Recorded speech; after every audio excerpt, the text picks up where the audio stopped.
भाई लोग नमस्कार, कैसे हैं आप लोग। ये देखिए, ये भैया कितना हाई लेवल पोस्टर है। और ये हाई लेवल पोस्टर इसलिए बन पाया है क्योंकि इसका वीडियो बहुत ही हाई लेवल है। खेसारी लाल यादव जी के साथ में एक्ट्रेस हैं कोमल सिंह इस गाना को गाया है। खेसारी लाल यादव जी के साथ में नेहा राज ने।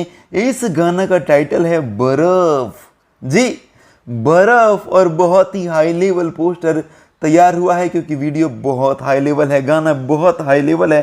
प्रियांशु सिंह जी का म्यूजिक है और पवन पांडे जी ने इस गाना को लिखा है।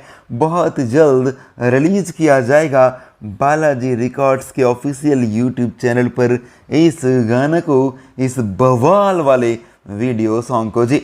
सो अभी अभी अपडेट आया है, आपको पसंद आए तो लाइक शेयर जरूर कीजिएगा। आप इस गाने को सुनने के लिए, इस वीडियो को देखने के लिए कितना ज़्यादा एक्साइटेड है हमें कमेंट बॉक्स में कमेंट करके ज़रूर ही बताइएगा। मैं महेश पांडे, आप लोग देख रहे थे बॉलीवुड एंटरटेनमेंट। थैंक यू, धन्यवाद, bye bye, love you all.